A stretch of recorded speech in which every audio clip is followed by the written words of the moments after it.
Bismillahirrahmanirrahim. Kita melanjutkan kajian rutin dengan membaca kitab Al-Lu'lu' wal Marjan fi mattafaqa alaihi syaikhan. Kumpulan hadis riwayat Bukhari Muslim. Dan kita masuk pada bab yang baru yang diberi judul oleh penulis Kitabul Jumu'ah. Bab tentang fikih ibadah Jumat. Hari Jumat adalah hari yang istimewa, sebagaimana beberapa hadis yang pada pertemuan sebelumnya telah kita bahas. Allah Ta'ala tunjukkan kepada kaum muslimin untuk menjadikan hari Jumat sebagai hari raya mereka.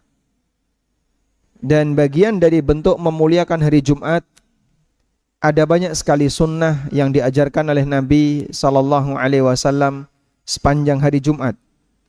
Di antaranya adalah mandi Jumat. Hadis dari Abdullah bin Umar radhiyallahu anhuma, anna Rasulullah sallallahu alaihi wasallam qaal, bahwa Rasulullah sallallahu alaihi wasallam bersabda, idza jaa ahadukumul jum'ah falyaghtasil.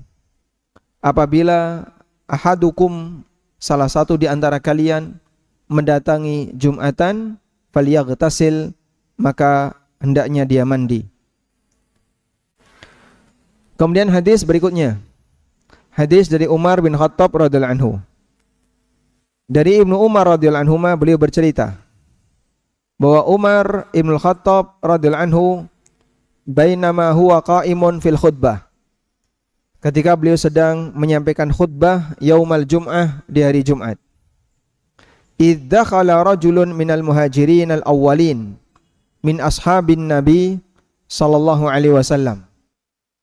Tiba-tiba masuk salah seorang sahabat muhajirin yang mereka termasuk as-sabiqun al-awwalun, di kalangan para sahabat Nabi sallallahu alaihi wasallam.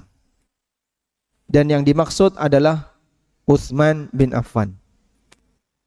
Yang dimaksud sahabat muhajirin yang mereka masuk Islam awal-awal adalah Utsman bin Affan. Perawi ini menjaga nama baik Utsman, sehingga Ibnu Umar ketika menyampaikan, beliau hanya menyebutkan tiba-tiba datang seorang sahabat yang termasuk di antara sahabat yang awal masuk Islam, muhajirin awalin, di kalangan sahabat Nabi sallallahu alaihi wasallam. Dan yang dimaksud siapa tadi? Utsman. Fanadahu Umar, maka dipanggil oleh Utsman, dipanggil oleh Umar. Fanadahu Umar, maka dipanggil oleh Umar. Ayyu sa'atin hadhihi? Sekarang jam berapa? Di tengah Umar sedang berkhutbah, ada makmum yang datang telat, lalu ditegur oleh Utsman, oleh Umar, ayyu sa'atin hadhihi? Sekarang jam berapa kok baru datang? Qala, kemudian sahabat itu menjawab, inni syughiltu, aku tadi sibuk. Falan anqalib ila ahli hatta sami'tu ta'dzin, dan saya belum balik sampai saya mendengar azan. Falam azid an tawaddatu, dan aku tidak mandi, saya hanya berwudu. Faqala, maka Umar mengatakan, wal wudu'u aidan, nah, ini tambah parah lagi, cuman wudu saja, enggak pakai mandi. Wa qad alimta anna Rasulullah sallallahu alaihi wasallam kana ya'muru bil ghusli.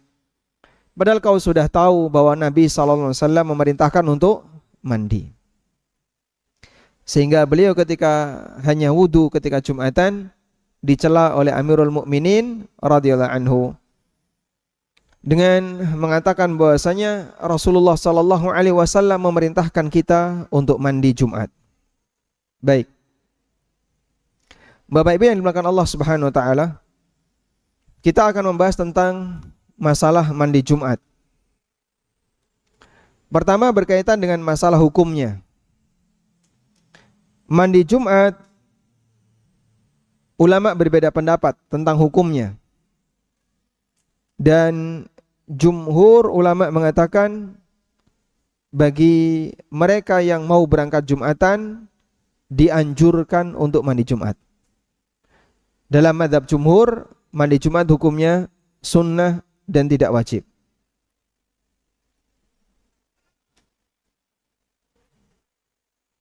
Bahkan ditegaskan oleh beberapa ulama seperti Ibnu Qudamah bahwa jumhur menyebutkan mandi Jumat yang sifatnya tidak wajib itu merupakan pendapat yang la khilafa fi istihbabi dzalika.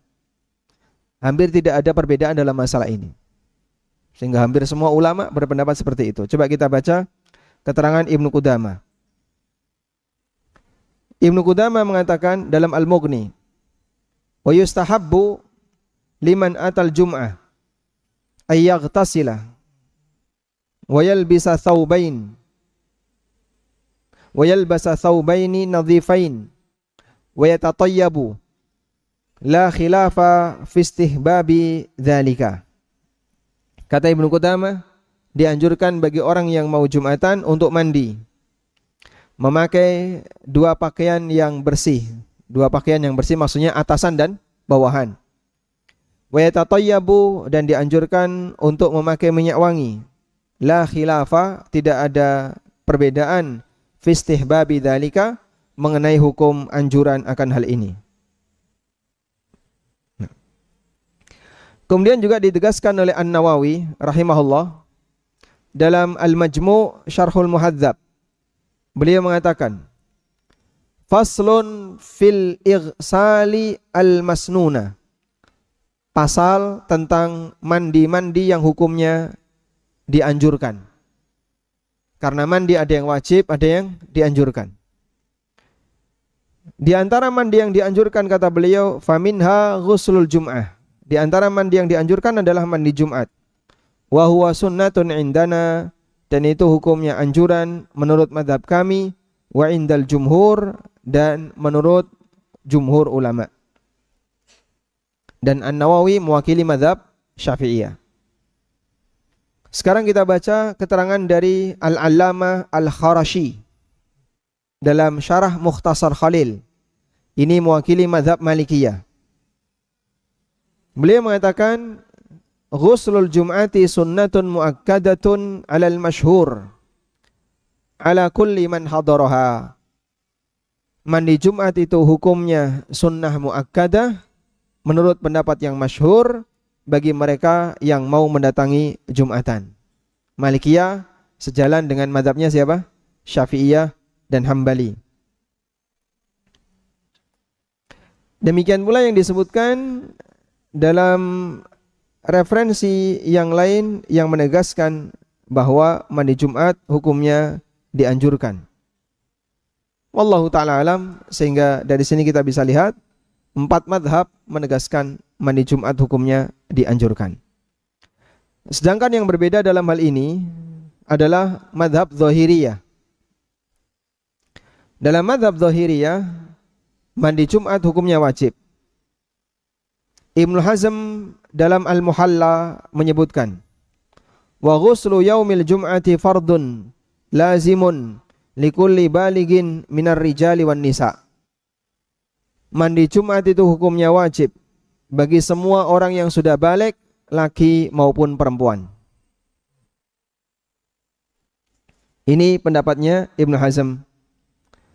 Dan di antara yang sependapat dengan ini adalah pendapat Imam Ahmad dalam salah satu riwayat. Pendapat Imam Ahmad dalam salah satu riwayat bahwa beliau pernah menyatakan mandi Jumat hukumnya dianjurkan. Dan wallahu ta'ala alam, pendapat yang lebih kuat dalam hal ini adalah pendapat jumhur. Karena disebutkan dalam hadis riwayat Muslim dari Abu Hurairah radhiyallahu anhu, Nabi SAW bersabda, man tawadda'a fa ahsanal wudu'a thumma atal jum'ata fastama'a wa ansata ghufira lahu wa bainahu wa bainal jum'ati wa ziyadatu 3 ayyam. Siapa yang berwudu dengan sempurna, lalu dia berangkat Jumatan, dia memperhatikan, dia diam, maka akan diampuni dosanya antara Jumat ini sampai Jumat berikutnya ditambah 3 hari. Hadis sahih riwayat Muslim. Sehingga dari hadis ini menunjukkan bahwa mandi Jumat hukumnya tidak wajib. Karena dalam hadis ini Nabi SAW menyebutkan apa? Siapa yang berwudu dan wudunya sempurna lalu berangkat Jumatan. Nah, oleh karena itu berkaitan dengan hukum mandi Jumat, jumhur ulama berpendapat mandi Jumat hukumnya sunnah muakkadah, sunnah yang ditekankan. Dan orang yang tidak mandi Jumat tidak mempengaruhi keabsahan Jumatan. Orang yang tidak mandi Jumat tidak mempengaruhi keabsahan Jumatan. Sehingga siapa yang Jumatan dalam posisi tidak mandi Jumat, Jumatannya tetap sah, baik khatib maupun makmum. Selanjutnya, kapan mandi Jumat itu dimulai? Kapan mandi Jumat itu terhitung sebagai mandi Jumat? Jika kita lihat dari dhahir hadis, hadisnya menyebutkan ghuslu yaumil Jum'ah, mandi hari Jumat. Dan kata yaum itu menunjukkan makna siang hari. Oleh karena itu mandi yang terhitung sebagai mandi Jumat adalah yang dilakukan setelah terbit fajar. Maka kalau mandinya sebelum subuh, nanti ketika dia mau Jumatan, dia harus mandi lagi. Karena terhitung sebagai mandi Jumat jika mandi itu dilakukan setelah terbit fajar. Mengenai tata caranya, bagaimana tata cara mandi Jumat? Tata cara mandi Jumat disebutkan dalam hadis Nabi SAW. Beliau mengatakan faghtasala ightisalal janabah. Dia mandi Jumat seperti mandi junub. Sehingga ini menunjukkan bahwasanya mandi Jumat disyariatkan dengan tata cara sama sebagaimana mandi junub. Bagaimana cara mandi junub? Ya, sebagaimana dianjurkan dalam mandi junub, wudu dulu atau membersihkan kemaluan dulu, kemudian wudu, kemudian menyiramkan air ke seluruh badan, sehingga tata caranya sama. Andai pun orang tidak menggunakan tata cara ini, apakah mandinya sah? Sah. Yang penting apa? Ta'mimul ma ilal jasad. Seluruh permukaan badan dibasahi dengan air. Wallahu ta'ala alam. Baik. Dan di antara hikmah disyariatkannya mandi Jumat adalah karena jika kita perhatikan semua dalam kegiatan kumpul kaum muslimin disyariatkan untuk mandi. Kumpul Jumatan, kumpul hari raya, kumpul ketika mau haji, ketika mau umrah. Di situ orang berkumpul. Maka setiap ada kegiatan berkumpul, Islam menganjurkan agar orang yang mau berkumpul dia mandi. Karena itu Jumatan disyaratkan untuk mandi, sebab dalam Jumatan mereka akan berkumpul dalam rangka untuk mendengarkan khutbah yang disampaikan oleh khatib di masjid. Tayyib. Dan dulu di zaman Nabi SAW ada beberapa masjid di sekitar Masjid Nabawi. Kurang lebih ada 8 atau 7 masjid yang ada di sekitar Masjid Nabawi di zaman Nabi SAW. Oleh karena itu kalau sholat 5 waktu terkadang tidak penuh. Sholat 5 waktu terkadang tidak penuh. Sehingga yang terisi jamaah itu shaf di bagian depan. Bagian belakang kosong. Maka kalau ada masjid yang nasibnya seperti itu berarti sesuai sunnah. Belakang kosong, depan cuma 2 atau 1 atau 2 baris. Sesuai sunnah nggak itu? Lihat dulu apa sebabnya. Salah satu di antara dalilnya adalah kejadian yang dialami oleh sahabat Abu Bakrah. Sahabat Abu Bakrah, beliau pernah masuk masjid dan Nabi SAW sudah dalam posisi ruku'. Maka beliau langsung masuk, kemudian beliau ruku' di belakang. Allahu Akbar, terus beliau ruku'. Kemudian beliau berjalan sambil ruku'. Hingga akhirnya beliau bisa sampai di shaf yang ada jamaahnya. Andaikan Masjid Nabawi itu penuh, maka Abu Bakrah tidak perlu berjalan ke depan. Tapi ketika Abu Bakrah berjalan ke depan, menunjukkan bahwasanya Masjid Nabawi tidak penuh. Sehingga masjid ketika 5 waktu jumlah jamaahnya cuma 1-2 baris, termasuk Masjid Al-Hidayah Kerajaan, ini sudah sesuai sunnah. Setuju nggak kayak gini? Hah? Nggak setuju? Apa sebabnya? Karena ada banyak masjid tadi. Sehingga jamaah terpencar di beberapa masjid. Ada yang di masjid kampungnya, ada yang di masjid yang dekat dengan tempat dia beraktivitas. Mereka tidak bersatu, tidak kumpul bareng di Masjid Nabawi. Nah, ketika Jumatan, mereka semuanya kumpul di Masjid Nabawi. Ada yang datang dari jauh, yang disebut dengan daerah Awali. Daerah Awali itu pelosok-pelosok Madinah, yang dia jauh dari Madinah. Maka saat mereka berangkat, mungkin mereka berangkat di waktu pagi. Mereka berangkat di waktu pagi, menempuh perjalanan 1-2 jam sampai di Masjid Nabawi, lalu Jumatan. Anda bisa bayangkan keringatnya kayak apa. Karena itu Rasulullah SAW memerintahkan kepada mereka untuk mandi, menghilangkan bau badan, karena mereka mau kumpul bareng banyak orang di Masjid Nabawi. Maka suasana Jumatan di zaman Nabi SAW betul-betul seperti suasana hari raya.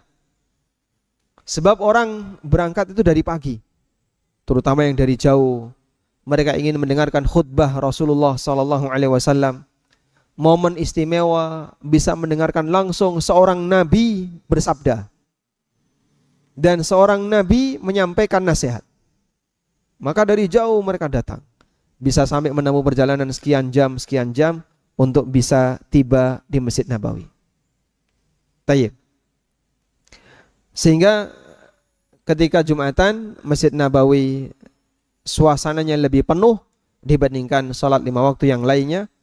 Sebab mereka yang menjadi jamaah-jamaah di masjid yang lain kumpul di Masjid Nabawi. Dari sinilah ada pembagian masjid yang disebut dengan Masjid Jami' dan Masjid Jamaah.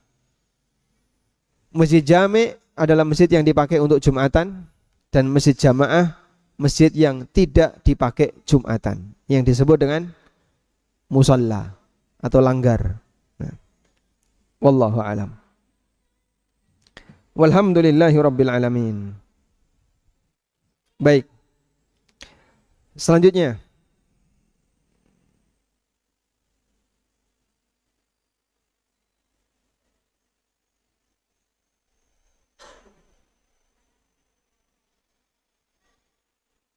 ada sebuah hadis yang menunjukkan keutamaan yang besar bagi orang yang dia datang Jumatan di waktu yang lebih pagi. Hadis dari Aus bin Aus radhiyallahu anhu, diriwayatkan oleh At-Tirmidzi dan dinilai sahih oleh Syalbani. Rasulullah sallallahu alaihi wasallam bersabda, "Man ightasala yaumal jum'ah," barang siapa yang mandi di hari Jumat, wa ghassala, dan dia memandikan, wa bakkara, dan dia memulai di waktu pagi, wa batakara, dan berusaha untuk di waktu pagi, wa dana, dia mendekat ke imam, wastama'a, dan dia mendengarkan imam, mendengarkan khatib, wa ansata, dan dia diam, setiap atau ketika dia mendengarkan khutbah. Kana lahu bikulli khutwatin yahtuha ajru sanatin siyamuha wa qiyamuha. Maka setiap langkah yang dia langkahkan menuju masjid senilai pahala salat, pahala qiyamul lail, pahala tahajud, dan pahala puasa selama setahun. Satu langkah. Setiap satu langkah yang dia langkahkan menuju masjid senilai pahala apa? Seperti puasa dan sholat selama setahun. Sampai ada sebagian ulama yang mengatakan, belum pernah aku melihat ada satu hadis sahih yang menyebutkan keutamaan pahala yang lebih besar dibandingkan hadis ini. Kalau hadis dhaif, hadis palsu yang menyebutkan pahala yang besar, yang aneh-aneh, banyak. Cukup Anda baca kitab Durratun Nasihin, itu Masya Allah melimpah sekali. Dan kitab Durratun Nasihin termasuk di antara kitab yang isinya kumpulan hadis palsu. Dan dulu saya pernah menghatamkan di usia SMP. Hatam Durratun Nasihin, versi terjemahan. Dia kurang lebih sekian ya. Dan karena menarik ya, isinya menyebutkan tentang keutamaan-keutamaan. Salah satunya kemarin ada kasus, ada orang yang salah baca kitab Arab ya, dia baca dari kiri, itu baca kitab Durratun Nasihin, yang menyebutkan tentang keutamaan sholat taraweh. Ketika orang sholat taraweh, rakaat pertama menghapus semua dosa, sampai dia seperti bayi yang baru dilahirkan dari ibunya. Itu contoh ya. Jadi dia kalau bercerita tentang keutamaan, tentang pahala, itu hiperbol, semuanya berlebihan. Baik. Namun maklum karena dalam hal ini ada banyak sekali hadis palsu, hadis dhaif di kitab Durratun Nasihin.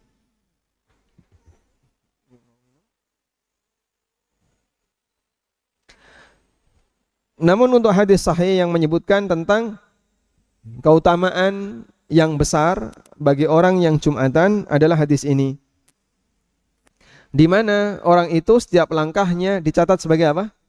Pahala puasa dan qiyamul lail selama setahun, satu langkah. Sehingga Anda bisa bayangkan ya, yang berangkat dari Candi Gebang, dari Jambu Sari, atau yang dari Bakungan, Jumatannya di Kerajaan, datang jam 7 pagi, sudah mandi, sudah keramas, berangkat jam 7 pagi. Sampai di sini karpet masih digulung, belum siap untuk digelar, sedang dibersihkan. Baik. Namun andaikan itu dilakukan, orang semacam ini mendapatkan pahala, setiap langkahnya dihitung pahala puasa dan sholat selama setahun. Baik. Nah, dalam hadis ini ada satu kalimat di mana Nabi SAW mengatakan, man ightasala yaumal jum'ah wa ghassala. Siapa yang mandi di hari Jumat dan memandikan di hari Jumat. Apa yang dimaksud dengan ghassala, memandikan di sini? Ada 3 riwayat yang disampaikan oleh para ulama. Ada 3 penjelasan yang disampaikan oleh para ulama. Penjelasan yang pertama, yang dimaksud dengan ghassala maknanya adalah ghassala ra'sahu wa thiyabahu. Dia mencuci kepalanya alias keramas dan mencuci pakaiannya. Artinya dia menggunakan pakaian yang bersih. Pendapat yang kedua yang dimaksud ghassala di situ adalah berwudu. Dan ini merupakan pendapat yang dipilih oleh Al-Baihaqi. Pendapat yang ketiga yang dimaksud dengan ghassala di situ adalah hubungan badan. Sehingga mandi dan memandikan maksudnya adalah ghassala imra'atahu, memandikan istrinya dengan cara melakukan hubungan badan. Maka dan pendapat yang ketiga ini adalah pendapat Al-Azhari. Maka berdasarkan keterangan ini, kalau umum di tengah masyarakat bahwa malam Jumat dianjurkan hubungan badan, itu keliru ya. Yang benar Jumat pagi, sehingga ASN nggak dapat kesempatan. Masya Allah. Nasibnya karyawan, ASN, mereka yang pagi harus ke kantor dan seterusnya. Sunnah ini tidak bisa dilaksanakan. Nunggu hari libur hari Jumat. Ngapain Pak? Cuti hari Jumat. Mau mengamalkan sunnah. Setiap hari Jumat cuti, berbahaya ya. Nanti dia bisa dikeluarkan dari pekerjaannya. Tayyib. Semoga kita tidak ketinggalan dengan keutamaan besar ini. Anda suasanakan ya. Pagi sudah persiapan, jam 7 mungkin Anda sudah persiapan.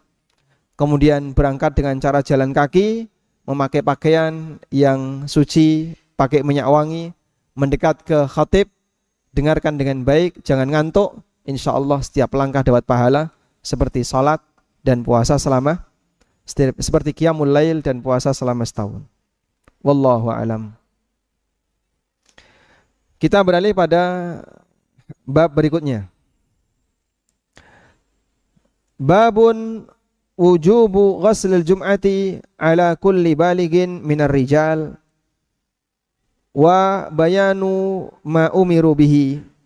Bab wajibnya mandi Jumat bagi setiap orang balik di kalangan lelaki dan penjelasan apa yang diperintahkan untuk mereka. Hadis dari Abu Sa'id Al-Khudri radhiyallahu anhu, Nabi sallallahu alaihi wasallam bersabda, "Al-ghuslu yaumal jum'ah." Mandi pada hari Jumat wajibun ala kulli muhtalimin. Hukumnya wajib bagi setiap orang yang sudah mimpi, artinya setiap lelaki yang balik. Dan wajib di sini bukan maknanya wajibun hatman, tapi yang dimaksud adalah penekanan yang diberikan oleh Nabi sallallahu alaihi wasallam agar mereka ketika berangkat Jumatan mereka mandi terlebih dahulu, dan inilah pemahaman yang dimiliki oleh jumhur ulama. Selanjutnya hadis dari Aisyah radhiyallahu anha.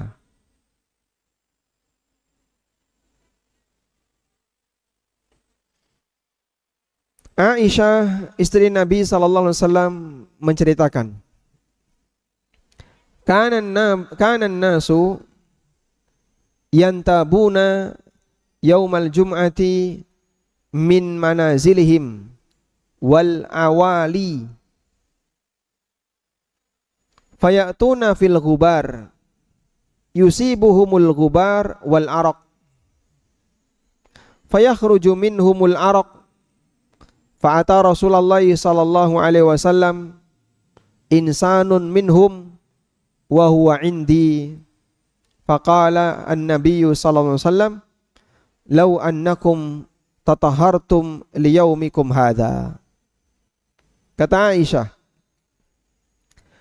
masyarakat ketika itu yantabuna yaumal jum'ah, mereka selalu menunggu-nunggu datangnya hari Jumat, sehingga betul-betul suasana hari raya itu terjadi ketika hari Jumat. Kita kalau tanggal 1 Syawal seneng gak Pak? Seneng gak? Seneng. Baik, coba kita tanya yang jomblo 1 Syawal seneng gak? Hah? Seneng. Insyaallah. Pelajar ya, gak masalah. Sehingga manusia itu selalu menantikan hari raya, menantikan orang kumpul bersama. Waktu di mana kita kumpul bareng itu menyenangkan. Maka orang pingin kumpul bareng dengan teman-temannya. Karena itu bagian dari kenikmatan yang diberikan oleh Allah kepada ahlul jannah. Mereka diberi kesempatan oleh Allah untuk kumpul bareng. Kapan itu? Di hari Jumat. Di mana? Di pasar surga. Sehingga di pasar surga mereka reuni untuk menyampaikan success story, cerita sukses yang mereka alami. Bukan dalam rangka untuk belanja, ketemu itu saja sudah bagian dari kenikmatan. Sehingga masyarakat di zaman Nabi sallallahu alaihi wasallam yantabuna yaumal jum'ah min manazilihim wal awali.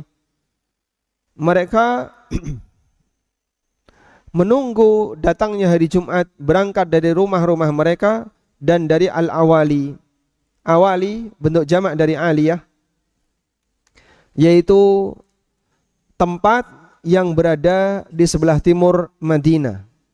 Semua pelosok-pelosok di sebelah timur Madinah namanya awali. Dan awali yang paling dekat 4 mil, yang paling jauh 8 mil. 4 mil berapa? 6 kilo. 6 kilo ya. 1 mil 1,5 kilo. Yang paling jauh 8 mil, berapa itu? 12 kilo. Datang ke Masjid Nabawi untuk sholat Jumat, jalan kaki 12 kilo. Itu dulu. Nah, suasana seperti ini kalau di zaman kita memang jarang. Tapi di beberapa daerah pelosok seperti ini terjadi. Kemarin saya ngisi di Pacitan yang agak terpencil ya, yang agak pelosok di puncak gunung. Namanya Desa Ponggok. Itu kelurahan ya, Desa Ponggok. Di pusat desanya itu ada di puncak gunung. Itu dusunnya ada di mana itu? Dusunnya berada di pelosok-pelosok. Kemudian saya tanya di antara jamaah yang datang dari tempat paling jauh, angkat tangan ya. Berapa? 2 kilo. Wah, 2 kilo kan dekat, jalan kaki. Sehingga kalau ada pengajian, mereka yang jarak 2 kilo, sekian kilo itu jalan kaki datangnya. Enggak pakai kendaraan. Karena mereka berada di bukit-bukit ya, jalannya itu liku-liku ya. Dan dulu seperti itulah suasana di zaman Nabi SAW. Mungkin di Gunung Kidul ada yang mengalami seperti itu. Jalan kaki dari jarak 2 kilo, 3 kilo untuk mendatangi kajian akbar. Baik. Fayusibuhum al-ghubar wal araq. Maka mereka terkena debu campur dengan keringat. Fayakhruju minhumul araq, keringatnya bercucuran. Fa'ata Rasulullah sallallahu alaihi wasallam insanun minhum. Ada di antara mereka yang mendatangi Rasulullah sallallahu alaihi wasallam. Wa huwa indi, dan pada waktu itu Nabi sallallahu alaihi wasallam di dekatku. Faqala an-nabiyyu sallallahu alaihi wasallam, lalu Nabi sallallahu alaihi wasallam mengatakan, "Lau annakum tatahartum liyaumikum hadza." Kenapa kalian tidak mandi untuk hari ini? Kenapa kalian tidak mandi untuk hari Jumat ini? Sehingga beliau perintahkan agar orang-orang ini mandi. Nah, itu salah satu di antara hikmah kenapa disyariatkan mandi Jumat. Sebab dulu orang ketika mau Jumatan itu datangnya dari jauh. Ada yang sampai 12 kilo, 10 kilo. Yang paling dekat kurang lebih 6 kilo yang berasal dari daerah Al-Awali. Nah, kemudian hadis dari Aisyah radhiyallahu anha. Beliau bercerita, "Kana an-nasu mahanata anfusihim." Kana an-nasu mahanata anfusihim. Mahana dari kata mahin, bentuk jamak dari kata mahin. Seperti katabah, bentuk jamak dari kata katib. Kana an-nasu mahanata anfusihim, mahana bimakna khadim. Dulu masyarakat itu menjadi pelayan diri mereka sendiri-sendiri. Sehingga kerja untuk dirinya sendiri, mereka beraktivitas untuk diri mereka sendiri. Wa kanu idza rahu ilal jum'ati rahu fi hayatihim. Dan mereka kalau berangkat Jumatan, mereka berangkat Jumatan pakai pakaian kerja. Sehingga ada yang pakaiannya compang-camping, ada yang sobek-sobek, ada yang penuh keringat, ada yang bau. Waqila lahum, maka disampaikan kepada mereka, lawi tasaltum, kenapa kalian tidak mandi? Terutama penduduk Madinah, di mana penduduk Madinah itu pekerjaannya apa? Bertani. Sehingga mereka di kebun, ngersii kebun, kadang ngambil kurma, naik turun, keringetan, Jumatan, datang ke masjid, masuk masjid Jumatan. Sehingga membawa keringat, membawa bau. Nah, dan berdasarkan hadis ini, kita bisa dapat kesimpulan bahwa di zaman Nabi SAW, masyarakat Madinah tidak libur ketika Jumatan atau ketika hari Jumat. Maka Aisyah mengatakan, wa kanu idza rahu ilal jum'ah rahu fi hayatihim. Ketika mereka berangkat Jumatan, mereka berangkat dengan kondisi seperti pakaian kerja. Akhirnya pakaiannya enggak rapi, bau, campur keringat dan seterusnya. Ini membuktikan bahwasanya di hari Jumat di zaman Nabi SAW masyarakat tidak libur. Di Kampung Paciran, Lamongan, Jawa Timur, itu kampung nelayan ya. Dulu tradisi mereka hari Jumat libur. Sehingga nelayan kalau hari Jumat pantangan melaut. Mereka tidak akan berangkat untuk melaut. Dulu. Belakangan Jumatan tetap berangkat. Dulu zaman saya SD, zaman saya SMP, kalau hari Jumat itu semua perahu di tepi. Nah sekarang 7 hari itu nggak ada libur. Mereka selalu melaut. Namun khusus untuk hari Jumat, kadang mereka berangkat jam 2 pagi. Jam 9 sudah pulang. Sehingga mereka memastikan dirinya tidak akan ketinggalan sholat Jumat. Meskipun masjidnya besar ya, teman-teman yang sudah pernah main ke sana bisa lihat masjidnya besar sekali. Tapi ketika Jumatan luber sampai jalan. Dan jarang orang luar yang mampir waktu itu ya. Kalau sekarang banyak. Sehingga masyarakat sendiri, masyarakat kampung sendiri, mereka sudah memenuhi masjid itu ketika Jumatan. Karena semuanya kompak Jumatan, fokus, tidak ada yang beraktivitas. Banyak tukang itu libur dan sekolah libur di hari Jumat. Sampai sekarang di sana sekolah libur di hari Jumat. Kita beralih ke bab berikutnya. Babut tib wassiwak yaumal jum'ah. Bab minyak wangi dan siwak di hari Jumat. Hadis dari Abu Sa'id Al-Khudri. Beliau menceritakan, Asyhadu ala Rasulillahi sallallahu alaihi wasallam annahu qala, aku bersaksi bahwa Rasulullah sallallahu alaihi wasallam pernah bersabda, Al-ghuslu yaumal jum'ati wajibun ala kulli muhtalim wa ayyastanna wa ayyamassa tiban in wajada. Mandi di hari Jumat itu wajib bagi setiap orang yang sudah balik, dan orang harus sikat gigi. Yastanna bimakna yastaka, harus bersikat gigi. Wa ayyamassa tiban in wajada, dan hendaknya dia menggunakan minyak wangi jika dia punya. Dan ini bagian dari adab-adab yang diajarkan oleh Rasulullah sallallahu alaihi wasallam ketika Jumatan. Hadis dari Ibnu Abbas radhiyallahu anhu, dari Tawus dari Ibnu Abbas, annahu dzakara qaulan Nabi sallallahu alaihi wasallam fil ghusli yaumal jum'ah. Beliau pernah menyebutkan keterangan dari Nabi sallallahu alaihi wasallam tentang mandi hari Jumat.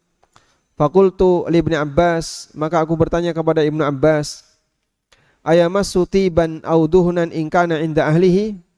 Apakah orang harus memakai minyak wangi jika dia punya? Faqala la a'lamuhu. Kata Ibnu Abbas, aku enggak tahu tentang ini. Aku enggak tahu tentang ini. Bisa jadi beliau tidak mendengar hadis ini. Dalam hadis yang lain dari Abu Hurairah radhiyallahu anhu, Rasulullah sallallahu alaihi wasallam bersabda, Haqqun ala kulli muslimin ayyaghtasila fi kulli sab'ati ayyamin yauman yaghsilu fihi ra'sahu wa jasadah. Wajib bagi setiap muslim, baik laki maupun perempuan, untuk mandi dalam sepekan, minimal sehari. Dia mandi membasahi seluruh badannya, jasad dan kepalanya. Kita tambahkan lagi satu hadis. Hadis dari Abu Hurairah radhiyallahu anhu bahwa Rasulullah sallallahu alaihi wasallam bersabda, "Man ightasala yaumal jum'ah ghuslal janabah."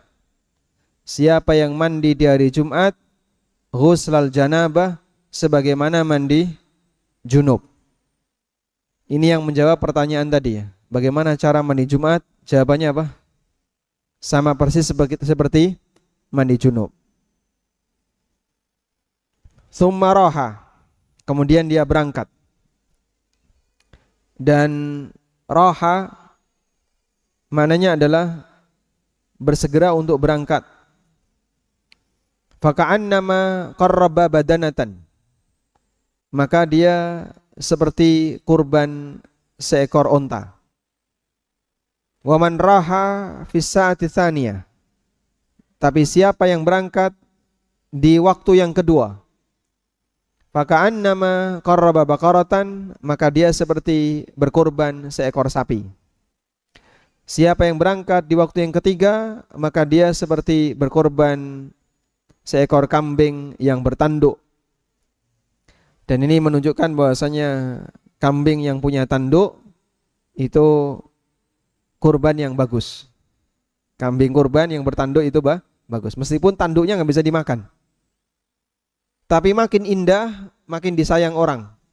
Ketika disayang, disembelih untuk kurban, menandakan kalau dia adalah orang yang ingin beribadah sepenuh hati kepada Allah, rela berkurban dengan yang terbaik, dengan menggunakan harta yang terbaik. Ada satu cerita ya, di salah satu kampung Gunung Kidul, ya, nggak ada kurban di situ. Akhirnya dikirimi seekor kambing, terus ditaruh di entah balai RT atau mana begitu.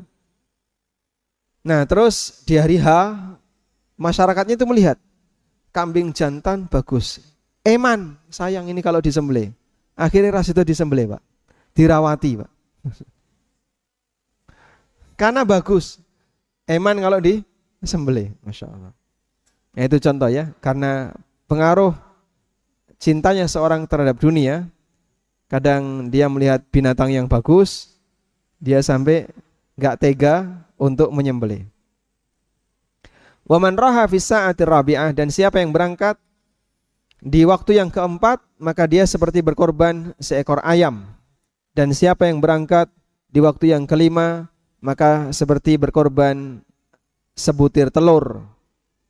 Fa idza kharajal imam, dan apabila khatib sudah datang, hadaratil malaikah, maka para malaikat hadir, yastami'una dzikra, dan turut mendengarkan ceramah.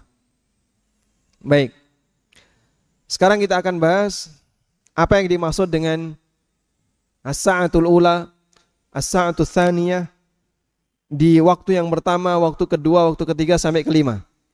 Karena dalam hadis ini menyebutkan berapa? Ada 5 waktu. Ada 3 pendapat ulama dalam hal ini, berkaitan dengan cara dalam penentuan 5 pembagian waktu di hari Jumat yang menunjukkan nilai keutamaan masing-masing. Pendapat pertama mengatakan bahwa perhitungan waktu itu dimulai dari subuh terbit fajar. Maka Anda bisa membuat rata-rata. Subuh jam berapa? Anggap 4:30. Jumatan jam berapa? 11:30. Dari 11:30 sampai 11:30 dibagi 5. 11:30 sampai 11:30 dibagi 5. 11:30 sampai 11:30 berapa jam? 7 jam.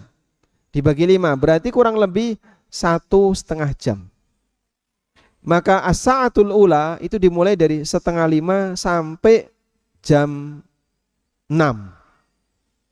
Yang datang Jumatan sebelum jam 6 kurban onta. Ini pendapat yang pertama. Pendapat yang kedua dimulai dari terbit matahari. Kalau sekarang terbit matahari jam 5:30 sampai duhur 6 jam. dibagi 5, berarti kurang lebih 1/4. Maka jam pertama yang mendapatkan kurban onta adalah mereka yang hadir di sebelum 6:30.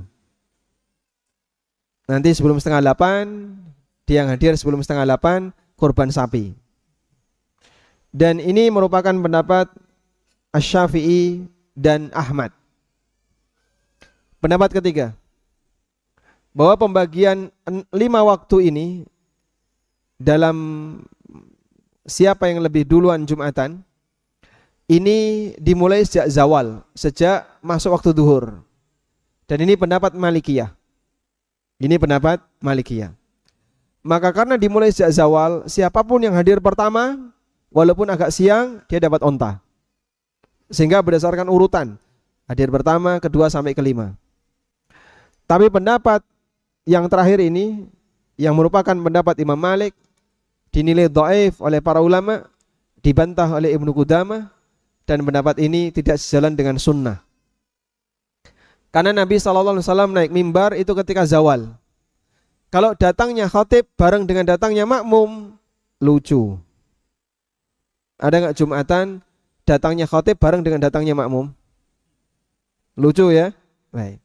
Sehingga mau kemana Pak Yai? Mau Jumatan? Ikut di belakangnya. Makmumnya ikut di belakangnya. Kalau kayak gini nanti jadinya gimana? Ketika khatib naik mimbar, masjidnya masih kosong. Dan itu tidak sejalan dengan semangat syariat yang mengajak orang untuk selalu hadir di waktu pagi ketika Jumatan. Baik. Kalau kita menggunakan pendapat minimal, pendapat Asy-Syafi'i dan Imam Ahmad, bahwa waktu awalan itu dimulai dari sejak terbit matahari, berarti yang mau dapat korban onta berangkat jam berapa? Sebelum 6:30. Maksimal jam 7 kurang 1/4. Maksimal ya. Itu baru dapat apa? Onta. Maka jangan pede, berangkat jam berapa? Jam 11. Udah merasa kegasian. Berangkat jam 11 mau apa? Nyari onta. Betul masjidnya masih belum siap, masih dibersihkan. Tapi Anda berangkat jam 11 dapatnya telur ayam. Waktu yang terakhir. Meskipun kadang orang sudah membayangin jam 11 kok kegasian ya Pak. Jumatan jam 11 terlalu awal ya. Kegasian. Padahal itu waktu yang terakhir. Orang hanya bisa dapat telur onta. Telur ayam ya. Nah, selanjutnya, ketika imam datang, malaikat menutup catatan yang berjaga di pintu-pintu masjid dan ikut hadir menghadiri Jumatan. Maka dengan membaca hadis ini, siapapun yang jadi khatib, tolong hati-hati. Di depanmu ada malaikat. Kita bisa bayangin ya. Kalau kita berkhutbah, misalnya, pernah khutbah? Belum pernah. Santri kelas 3 suruh khutbah. Di depannya ada mudir pondok. Mungkin gemeteran dia. Atau kita berkhutbah, di depan kita ada ustadz kibar misalnya. Mungkin kita gak akan gemeteran. Kenapa? Di depan kita ada guru kita, ustadz kibar dan seterusnya. Dan untuk pertama kali saya merasakan khutbah sistem tunjukan. Semuanya nggak ada yang mau. Yang terakhir saya karena panitia. Di depannya ada Dr. Arifin Badri. Masya Allah. Sedikit grogi ya. Karena di depannya ada Al-Ustadz Dr. Arifin Badri. Bayangin di depan Anda ada malaikat yang turut yastami'una adz-dzikra, yang turut mendengarkan khutbah. Sehingga ngomong ngawur ketika khutbah, nyinggung masalah yang enggak benar ketika khutbah, ingat di depanmu ada malaikat. Kalau kemudian orang punya bentuk penghormatan kepada makhluk yang mulia, dia akan lebih hati-hati. Jangan sampai bicara ngawur, jangan sampai bicara yang enggak benar, karena di depannya ada makhluk yang mulia, yaitu para malaikat. meskipun semuanya disaksikan oleh Allah Ta'ala. Wallahu ta'ala alam, demikian yang bisa kita sampaikan, semoga bermanfaat. Wassallallahu ala nabiyyina Muhammadin wa ala alihi wa sahbihi wasallam, wa akhiru da'wana anil hamdulillahi rabbil alamin. Wassalamualaikum warahmatullahi wabarakatuh.